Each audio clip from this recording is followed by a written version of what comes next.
Hello दोस्तों, स्वागत है आपका अपने यूट्यूब चैनल पाथ मेकर में। दोस्तों लास्ट क्लास में हमने जो एक्सरसाइज 3.3 डिस्कस करी थी उसके कुछ क्वेश्चंस भी किए थे। आइए हम शुरुआत करते हैं उसके कुछ आगे क्वेश्चंस करने की। ठीक है, देखिए आगे जो क्वेश्चन है दोस्तों एक्सरसाइज 3.3 का, ठीक है, वो क्या है देखिए। आगे जो क्वेश्चन है दोस्तों क्या है बताता है हमें। क्वेश्चन नंबर 2 बोलता है solve 2x plus 3y equal to 11 and 2x minus 4y equal to minus 25, hence find the value of m for which y equal to mx plus c sorry mx plus 3। ठीक है, देखिए अगर मैं बात करता हूँ, मेरे पास एक इक्वेशन है 2x plus 3y equal to 11। ठीक है, और सेकेंड इक्वेशन क्या है दोस्तों 2x minus 4y equal to minus का 24। ठीक है, देखिए दोस्तों मैंने बताया था लास्ट क्लास में, मैंने डिस्कस भी करा था, या तो आप जो है एलिमिनेशन मेथड इस्तेमाल कर लीजिए या फिर सब्स्टिट्यूशन मेथड इस्तेमाल कर लीजिए। ठीक है, आप कोई सा भी मेथड इस्तेमाल कर लिए, डजंट मैटर। ठीक है, तो लेकिन अगर स्पेसिफाई किया हुआ है कि आपको यही मेथड इस्तेमाल करना है तो आप वही मेथड इस्तेमाल करिए। ठीक है, लेकिन इस वाले क्वेश्चन में दोस्तों ऐसा कोई मेथड, ऐसा कुछ कहा नहीं है कि आपको कौन सा मेथड इस्तेमाल करना है। ठीक है, तो आप इसमें दोस्तों एलिमिनेशन मेथड इस्तेमाल कर लिए। ठीक है, एलिमिनेशन मेथड में क्या करना होता था दोस्तों, या तो एक्स वाली टर्म को बराबर करना होता था, यानी जो एक्स के साथ जो कोफिशिएंट है उसे जो बराबर करना होता, या फिर वाई के साथ जो कोफिशिएंट होता था उसे बराबर करना होता था। ठीक है, तो इसमें दोस्तों मैं देखता हूँ कि एक्स के कोफिशिएंट और एक्स के कोफिशिएंट दोनों बराबर ही हैं, तो मुझे इसमें बराबर करने की आवश्यकता नहीं है। अगर नहीं है तो दोस्तों मैं इसे सॉल्व कर लूँगा। ठीक है, इसे मैं सॉल्व करूँगा, ये प्लस है तो इधर माइनस, ये माइनस है तो इधर प्लस, ये माइनस है तो इधर प्लस। ठीक है, ये प्लस ये माइनस ये कट गया, और ये कितना हो दोस्तों 7y। ठीक है, और ये कितना हो दोस्तों 24 और 11 कितने हो दोस्तों 35। ठीक है, तो y की वैल्यू क्या आ गई दोस्तों 35 डिवाइडेड बाय 7, कितना आ गया y की वैल्यू 5। ठीक है, y की वैल्यू क्या आ गई दोस्तों 5। ये इक्वेशन 1 मान लेते और ये आप इक्वेशन सेकंड मान लीजिए। ठीक है, अब आप इक्वेशन नंबर फर्स्ट में पुट कर दो इसे, y equal to 5 put in equation first. आप इक्वेशन फर्स्ट में पुट करेंगे तो क्या आ जाएगा दोस्तों 2x प्लस 3 5 इक्वल टू 11, कितना आ गया तो 2x 15 इक्वल टू 11, और 2x इक्वल टू 11 माइनस 15, और 2x इक्वल टू माइनस 4, और x इक्वल टू माइनस 4/2। ठीक है, माइनस 4/2, और x की वैल्यू क्या आ गई दोस्तों माइनस का 2। ठीक है, x और y की वैल्यू आ गई। अब दोस्तों बोलता है कि find the value of m for which y equal to mx plus C. ठीक है, मेरे पास दोस्तों एक अलग से इक्वेशन दी हुई है और मुझे उसमें क्या करना है दोस्तों, उसमें मुझे m की वैल्यू फाइंड आउट करनी है। ठीक है, क्या है y equal to mx plus 3। ठीक है, तो दोस्तों आपको मैं बता दूं ये जो इक्वेशन होती है, वैसे एक जो जनरल इक्वेशन होती है इसकी, वो होती है y equal to M X plus C, जो कि होती है दोस्तों स्लोप इक्वेशन होती है। ठीक है, स्लोप इक्वेशन होती है। ठीक है, स्लोप फॉर्म होती है एक तरीके से, मैं स्लोप फॉर्म, उसी स्लोप फॉर्म को मैं स्लोप इक्वेशन भी कहता हूँ। ठीक है, ये आपकी क्लास में नहीं, वो 11th क्लास में आगे फर्दर क्लासेस में होगा। ठीक है, देखिए y की वैल्यूज क्या थी दोस्तों, y की वैल्यू 5 आई थी, आप 5 कर दीजिए। m मुझे फाइंड आउट करना है, m की वैल्यू कितनी थी दोस्तों माइनस का 2, सॉरी x की वैल्यू माइनस का 2 प्लस 3, तो 5 इक्वल टू माइनस का 2m प्लस का 3। m वाले को आप इधर ले जाइए 2m, और इसे आप इधर ले जाइए 3 माइनस 5। ठीक है, ये हो गया, तो m बराबर क्या आ गया दोस्तों माइनस का 2 तो इधर आ गया, और ये 2m, तो m equal to minus 2/2 cut गया, कितना आया m की वैल्यू दोस्तों -1। ठीक है, यही मेरा क्या है दोस्तों आंसर है। ठीक है, अब देखिए इसका तीसरा क्वेश्चन दोस्तों अब है, ये लैंग्वेज बेस्ड क्वेश्चंस हैं जो कि इम्पॉर्टेंट क्वेश्चन है। ठीक है, ये सब क्वेश्चन दोस्तों हमारे सीबीएसई के एग्ज़ाम्स में काफ़ी ज़्यादा पूछे जाते हैं, और कहते हैं कि काफ़ी वेटेज रखते हैं हमारे एग्ज़ाम्स में। ठीक है, 2-3 नंबर के वेटेज रखते हैं, 3 नंबर का आप मान के चलो ये वेटेज रखते हैं। ठीक है, देखिए तीसरा क्वेश्चन देखिए, तीसरे क्वेश्चन में पहला क्वेश्चन है, देखिए पहले देखिए बताता क्या है, form the pair of linear equation for the following problems and find their solution bye substitution method. अब इसमें दोस्तों हमें क्या करना है, लीनियर इक्वेशन फॉर्म करनी है, पेयर ऑफ लीनियर इक्वेशन, और उसे सॉल्व करना है किस मेथड के द्वारा दोस्तों, सब्स्टिट्यूशन मेथड के द्वारा। ठीक है, देखिए पहला क्वेश्चन मैं बताता हूँ। देखिए दोस्तों, मैं आपको ओनली इसमें केवल एल्जेब्रिक इक्वेशन बनाऊंगा, यानी पेयर ऑफ लीनियर इक्वेशन बनाऊंगा। सॉल्यूशन आपको सब्स्टिट्यूशन मेथड की तरह करना है, जो कि मैं आपको लास्ट क्लास में बता चुका हूँ, ठीक है। तो मैं आप यहाँ पर सॉल्यूशन सिर्फ एक का करूँगा और बाकी जितने भी क्वेश्चन होंगे मैं इसकी एल्जेब्रिक इक्वेशन बनाऊंगा, बस आपको उसे सॉल्व करना होगा घर पे, ठीक है। चलिए, पहला क्वेश्चन है कि the difference between two numbers is 26 and one number is 3 times the other, find them, ठीक है। देखिए, दो नंबर्स का जो डिफरेंस है वो 26 है, one number is 3 times the other, find them, ठीक है। मैं लिख रहा हूं लेट द लार्जर नंबर, ठीक है, the larger number is x, ठीक है दोस्तों। मुझे दो नंबर बता रखे हैं और दोनों का डिफरेंस दिया हुआ है। दोस्तों डिफरेंस कब आता है? जब बड़े में से छोटा घटाऊंगा तो डिफरेंस आएगा, इसलिए मैंने लार्जर नंबर क्या मान लिया दोस्तों? x मान लिया। अगर लार्जर नंबर मैंने x मान लिया तो स्मॉल नंबर यानी स्मॉलर नंबर क्या मालूम दोस्तों? y। अब बोलता है इन दोनों का जो डिफरेंस है ना दोस्तों वो है y, यानी a अकॉर्डिंग टू क्वेश्चन क्या बोलता है दोस्तों? x minus y equal to क्या है? 26, ठीक है, ये है। दूसरा क्या बताया दोस्तों? One number is 3 times the other, one number is 3 times the other, यानी x यानी बड़ा नंबर है और ये छोटा नंबर है। ये क्या है दोस्तों? ये 3 टाइम्स है, किसके? इसके 3 टाइम्स है। अगर दोस्तों इसके 3 टाइम्स है तो मैं अगर इसमें मैं 3 से मल्टीप्लाई कर दूं तो दोनों क्या हो जाएंगे दोस्तों? बराबर हो जाएंगे, ठीक है। दोनों क्या हो जाएंगे दोस्तों? बराबर हो जाएंगे, यही हमें बता रखा है। अब ये x आप इधर के लिए माइनस का 3y इक्वल टू 0, ये इक्वेशन फर्स्ट हो गई, ये इक्वेशन सेकंड हो गई, ठीक है। अब देखिए इधर मैं कर देता हूँ, ठीक है, ये इक्वेशन फर्स्ट हो गई, सेकंड हो गई। अब दोस्तों ये इक्वेशन तो फॉर्म हो गई, यानी लीनियर इक्वेशन तो फॉर्म हो गई, लेकिन अब मुझे इसका सॉल्यूशन करना है। तो लिख लेता हूँ फ्रॉम इक्वेशन फर्स्ट निकाल लीजिए x equal to 26 plus y, यही आएगा ना दोस्तों। y क्या चला है? y जो है इक्वल टू के उधर चला जाएगा, इक्वल टू के उधर चला जाएगा, x equal to 26 plus y. अब इस x की वैल्यू दोस्तों किसमें पुट कर दूंगा? इसके अंदर। अगर मैंने x की वैल्यू इसमें पुट कर दी तो क्या हो जाएगा दोस्तों? 26 plus y minus 3y equal to 0, ठीक है। y plus y minus 3y कितना होगा दोस्तों? माइनस का 2y, और 26 को उधर ले जाऊंगा, कितना होगा दोस्तों? माइनस का 26, माइनस से माइनस कट गया, y कितना आ गया दोस्तों? 26/2, और y की वैल्यू कितनी आ गई दोस्तों? 13, ठीक है। y की वैल्यू कितनी आ गई दोस्तों? 13। अब इस y की वैल्यू दोस्तों मैं किस में रख दूंगा? इसमें x इक्वल टू 26 प्लस 13, तो कितना आ गया दोस्तों? 39, और यही मेरा इसका आंसर है, ठीक है। तो दोस्तों मैंने क्या करा कि दोनों का मैंने क्या बनाया दोस्तों? लीनियर इक्वेशन बनाई, पेयर ऑफ लीनियर इक्वेशन बनाई, और सब्स्टिट्यूशन मेथड से उसे सॉल्व भी कर लिया, ठीक है। तो अब दोस्तों मैं आपको ओनली लीनियर इक्वेशन बना के दूंगा, पेयर बनाऊंगा, और आपको जो सब्स्टिट्यूशन मेथड से आपको उसे खुद सॉल्व करना होगा, ठीक है। देखिए अब मैं करता हूं दूसरा।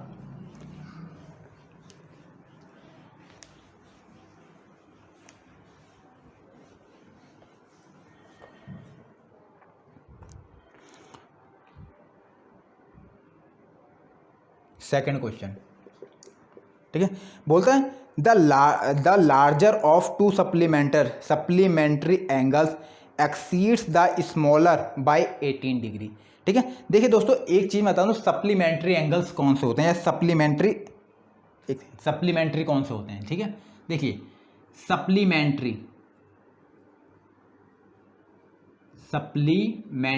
एंगल्स, ठीक है। तो दोस्तों सप्लीमेंट्री एंगल्स वो होते हैं जिनका सम दोस्तों कितना होता है? 180 degree.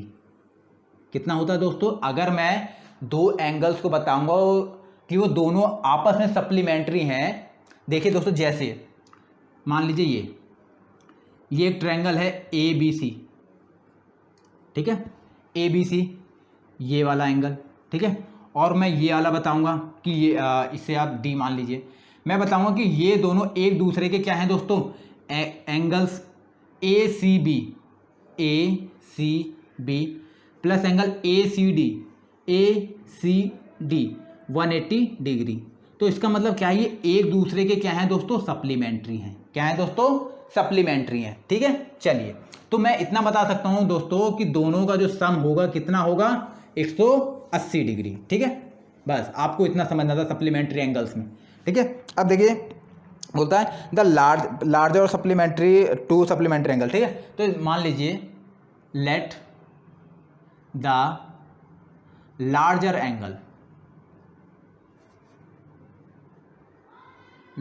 Angle be x degree. ठीक है, और स्मॉलर एंगल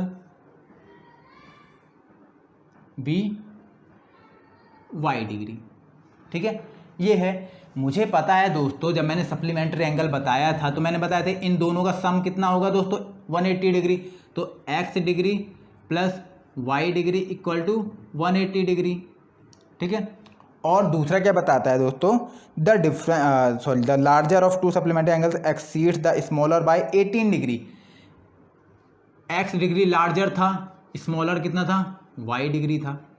ठीक है, बोलता है जो लार्जर वाला एंगल है ना दोस्तों, वो कितना ज़्यादा है y डिग्री से, 18 ज़्यादा है। अगर ये 18 ज़्यादा है, मुझे इन दोनों को बराबर करना, तो मुझे 18 से दे देना पड़ेगा, तब जाके दोनों बराबर हो जाएंगे।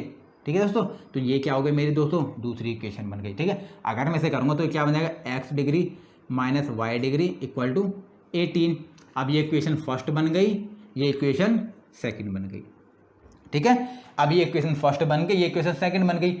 अब आपको जो है क्या करना है दोस्तों, इसे जो है सब्स्टिट्यूशन मेथड से सॉल्व कर लेना है। ठीक है, ये मैंने अलजेब्रिक इक्वेशन बना दी, अब आप इसे सॉल्व कर लीजिएगा। ठीक है, अब देखिए तीसरा क्वेश्चन।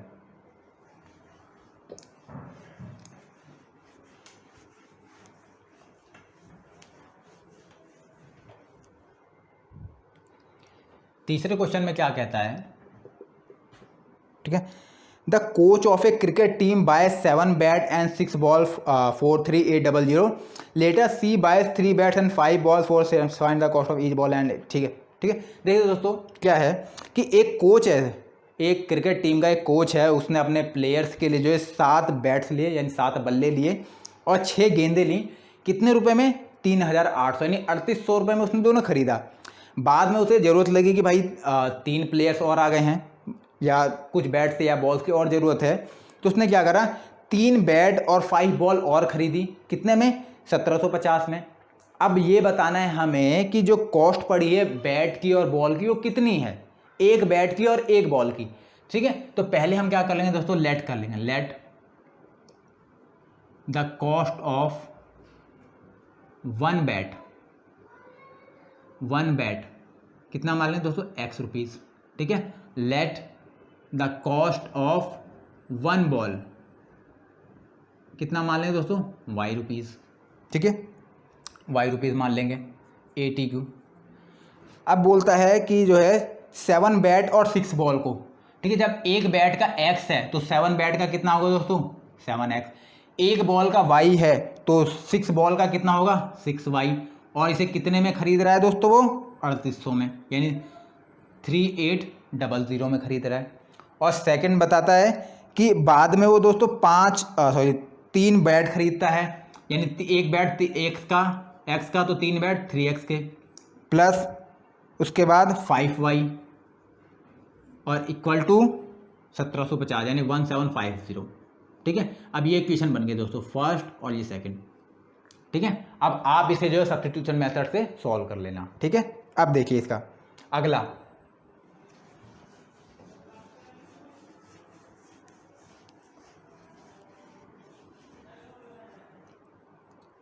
क्या बताता है दोस्तों, देखिए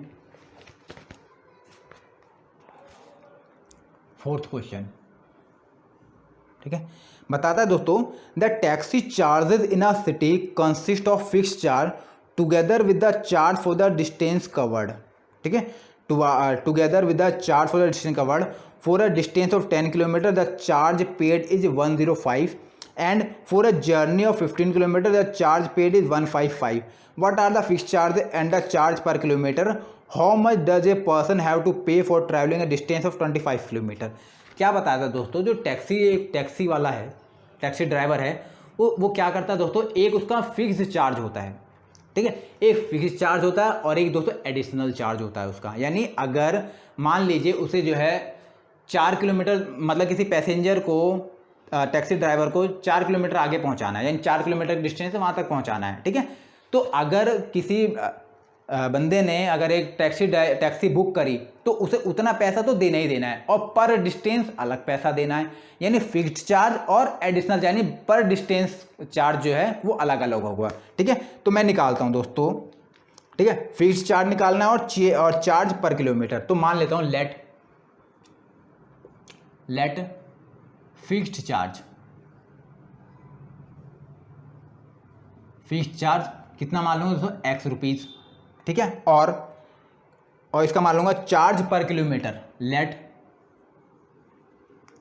चार्ज पर किलोमीटर, वो क्या मान लूँगा दोस्तों, y, ठीक है। अब अकॉर्डिंग टू क्वेश्चन क्या बोलता है दोस्तों, देखिए, बोलता है फिक्स चार्ज तो देना ही पड़ेगा, फिक्स चार्ज तो उसे देना ही पड़ेगा, यानी x तो उसे देना ही पड़ेगा, चाहे अगर 1 किलोमीटर जाना हो चाहे आधा मीटर जाना हो, x तो उसे देना ही पड़ेगा, ठीक है। x प्लस बोलता है एडिशनल किलोमीटर कितना चला दोस्तों, 10 किलोमीटर चला, ठीक है। 10 किलोमीटर चलने पर उसका जो चार्ज आया वो कितना बना दोस्तों, 105 बना, ठीक है। यानी 10 किलोमीटर, यानी पर किलोमीटर y रुपीज़ है, तो 10 किलोमीटर का 10y, और टोटल चार्ज कितना होता है दोस्तों, 105, ठीक है, 105 रुपीज़, ठीक है। और दूसरा क्या बताता है दोस्तों, and for a journey of 15 kilometre, ठीक है।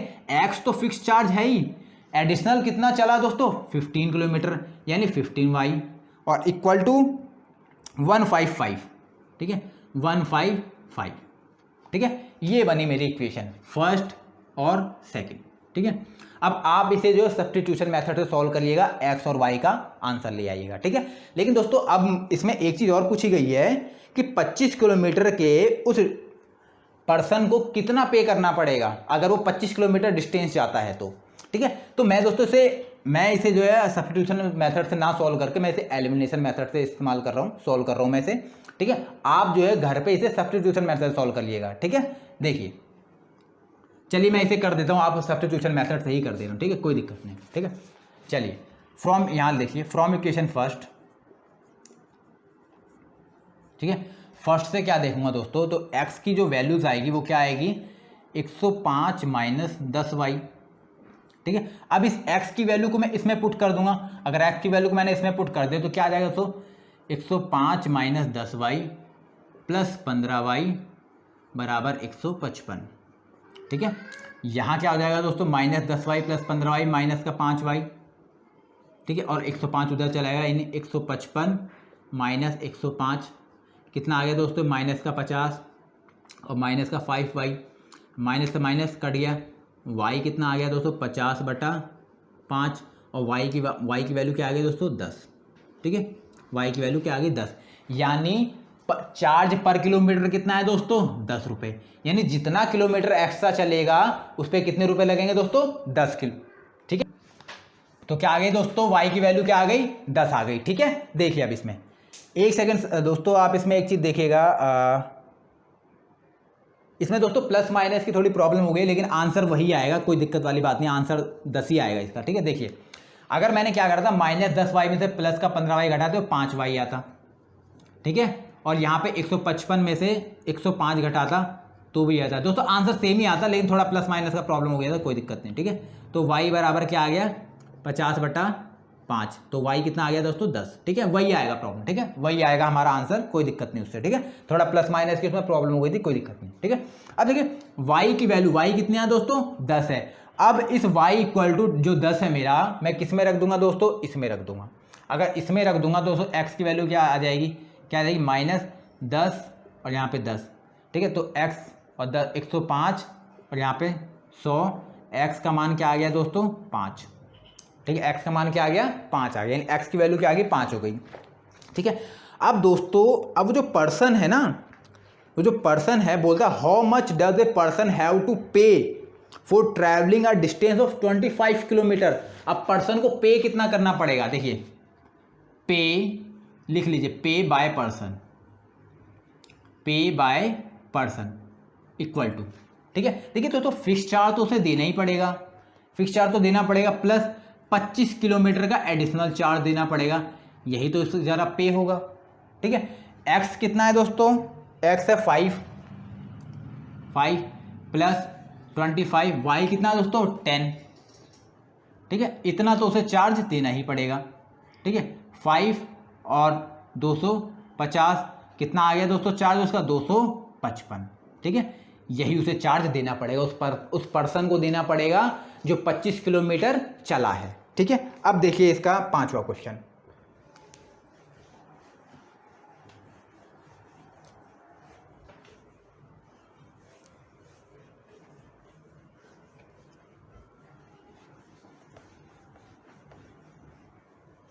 ठीक है, अब देखिए 5वां क्वेश्चन क्या बताता है। 5वें क्वेश्चन में दोस्तों ये बताता है एक फ्रैक्शन है जो 9/11 हो जाती है। 9/11 हो जाती है, कब होती है, अगर मैं उसके न्यूमरेटर में 2 ऐड कर देता हूं और 2 ऐड कर देता हूं, न्यूमरेटर एंड डिनोमिनेटर, यानी न्यूमरेटर और डिनोमिनेटर में क्या कर देता हूं दोस्तों 2 ऐड कर देता हूं, और इफ आप कंडीशन बता रहे हो, अब if 3 is added to both the numerator and denominator it become 5/6। ठीक है, देन फाइंड द फ्रैक्शन। ठीक है, अब देखिए अगर मैं मान लेता हूं let fraction be equal to x upon y. ठीक है, ये दोस्तों फ्रैक्शन है, ये क्या है दोस्तों न्यूमरेटर, और ये क्या है दोस्तों डिनोमिनेटर। ठीक है, यानी अंश और हर। ठीक है, और ये क्या है भिन्न का अंश भिन्न का हर।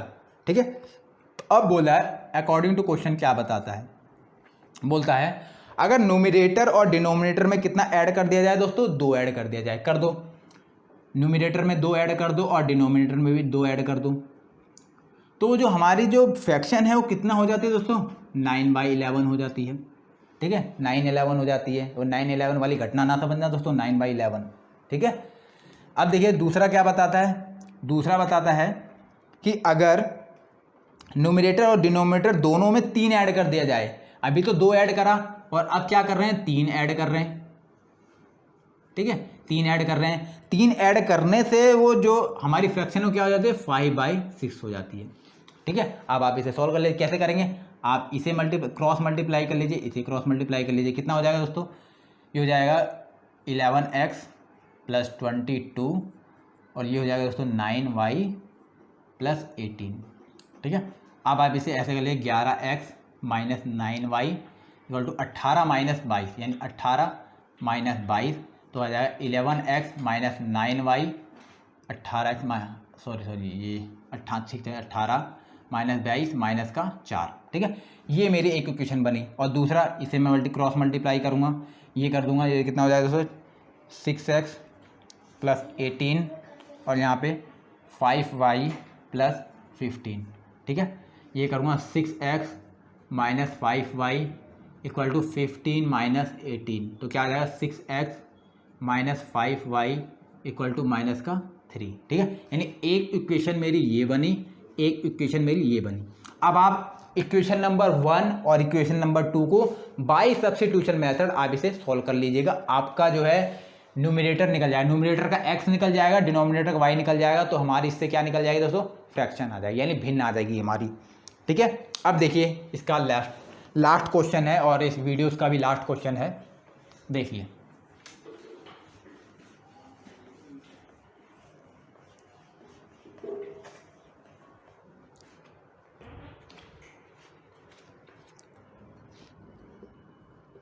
ठीक है, अब देखिए क्या बताता है कि 5 ईयर हेंस, ठीक है, the age of Jacob 5 year hence the age of Jacob will be 3 time that of his son. मतलब क्या बताता है कि जैकब की जो एज है, ठीक है, जैकब की एज है वो 5 साल बाद 3 टाइम्स हो जाएगी अपने सन की। ठीक है, 5 साल बाद उस जैकब की आयु उसके पुत्र की आयु यानी उसके सन की आयु की कितनी गुनी हो जाएगी दोस्तों 3 गुनी हो जाएगी या 3 टाइम्स हो जाएगी। 5 ईयर्स एगो अब 5 साल पहले की बात करता है कि 5 साल पहले जैकब एज वाज 7 टाइम्स, यानी 5 साल बाद बताता है दोस्तों कि उसके सन की जो आयु है उसकी आयु की मतलब, या ऐसे कह दो कि जैकब की आयु उसके सन की आयु के 3 गुनी है, यानी 3 टाइम्स हो जाएगी। कब? 5 साल बाद। और 5 साल पहले क्या बता रहा है? 5 साल पहले बता रहा है कि जो उसके सन की आयु थी और उसकी आयु थी, तो जैकब की आयु 5 साल पहले जो है 7 टाइम्स थी। किसकी? उसके सन की थी। तो अब बताओ उसकी प्रेजेंट एज क्या है, जैकब की और उसके सन की। तो देखिए हम कर लेते हैं फिर दोबारा लेट। ठीक है, देखिए दोस्तों मैथ में हम अधिकतर लेट ही करते रहते हैं, क्योंकि मानना ही हमारा जो है, या ऐसे कह सकते हैं कि मान लेना कि ये सवाल हमसे हो जाएगा। ये मत मानना कि ये सवाल हमसे ना हो पाएगा। ठीक है, ये मानना कि हमसे हो जाएगा, इसलिए हम लेट कर लेते हैं उसे। ठीक है, अब देखिए let the Jacob's age, Jacob's age, या बोल दो जैकब्स प्रेजेंट एज, यानी जो अभी की एज है, प्रेजेंट एज कितनी? x years. ठीक है, x ईयर्स का है। और लेट कर लो, लेट द जैकब सन, ठीक है, जैकब सन प्रेजेंट एज कितनी मान लो? y years. ठीक है, y ईयर्स। अब अकॉर्डिंग टू क्वेश्चन क्या बताता है कि 5 साल पहले, जब दोस्तों अभी इनकी जो है प्रेजेंट एज x और y है, तो 5 साल बाद अभी, ठीक है, 5 साल बाद कितनी हो जाएगी दोस्तों? x + 5, और इसकी सन की कितनी हो जाएगी दोस्तों? y + 5। जाहिर सी बात है, अगर दोस्तों आज जो है अगर आप 16 साल के हैं तो 5 साल बाद कितने होंगे दोस्तों? 21 साल के। तो 16 में कितने जोड़ देंगे? 5 जोड़ देंगे, वही मैंने किया। अगर आज एज जो है जैकब की x है, तो 5 साल बाद कितनी होगी? 5 होगी, सॉरी x + 5 होगी। और अगर जैकब के सन की आज y है, तो 5 साल बाद कितनी होगी? y + 5 होगी। ठीक है, तो बताता है कि जो जैकब है ना दोस्तों, वो अपने सन का 3 टाइम्स हो जाएगा। ये 3 टाइम्स है किसका? इसका। अगर मुझे इन दोनों को बराबर करना होगा तो मुझे इसको 3 से मल्टीप्लाई कर देना होगा। ठीक है, अगर मैं इसको 3 से मल्टीप्लाई करूंगा तो ये दोनों क्या हो जाएंगे दोस्तों? बराबर हो जाएंगे। ठीक है, अब देखिए x + 5 = 3y + 15, तो x - 3y = 15 - 5, और x - 3y = 10। ये इक्वेशन फर्स्ट बन गई। ठीक है, अब देखिए सेकंड में क्या बताता है। सेकंड जो कंडीशन है, फर्स्ट कंडीशन थी, सेकंड कंडीशन में क्या बताता है कि 5 साल पहले, ठीक है, 5 साल पहले देखिए दोस्तों, जैसे मैंने बताया 5 साल बाद x + 5, ऐसी 5 साल पहले x - 5। ठीक है, x - 5, और यहाँ पे 5 साल पहले ये भी y - 5। ठीक है, 5 साल पहले जैकब जो है, ये जो 7 टाइम्स था, किसका? उसके सन का, अपने सन का। तो अगर मैं इसको 7 टाइम्स कर दूं तो ये दोनों बराबर हो जाएंगे। ठीक है, तो देखिए x - 5 = 7y - 7 × 5 = 35। ठीक है, अब देखिए दोस्तों मैं इसे ऊपर लिख दे रहा हूँ। ठीक है, मैं इसे ऊपर लिख दे रहा हूँ, यहाँ से आप ऊपर देख लीजिए। ठीक है, ठीक है, आप इसे ऊपर देखिएगा। ये क्या होगा दोस्तों? x - 5 = 7y - 35। ठीक है, आप x - 7y माइनस का 35 और प्लस का 5, तो क्या आ जाएगा? x - 7y और माइनस का 30। ठीक है, ये दोस्तों क्या बन गई? इक्वेशन सेकंड बन गई। ठीक है, अब आप इसे दोस्तों सब्स्टिट्यूशन मेथड के द्वारा आप इसे सॉल्व कर सकते हैं, और सब्स्टिट्यूशन मेथड के द्वारा सॉल्व करके जो आंसर आएगा, अगर x की जो वैल्यू आएगी तो हम कह सकते हैं कि उस वक्त जो जैकब्स की जो एज होगी वो इतनी होगी, और y की जो वैल्यू आएगी उसके सन की फिर उतनी हो जाएगी। ठीक है दोस्तों आज की क्लास में बस इतना ही। तो मिलते हैं दोस्तों नेक्स्ट वीडियोज़ में। इस वीडियोज़ को आप दोस्तों लाइक करो, शेयर करो, कमेंट करो, और सब्सक्राइब जरूर करो दोस्तों इस चैनल को। ठीक है दोस्तों, तो अलविदा लेते हैं दोस्तों, थैंक यू।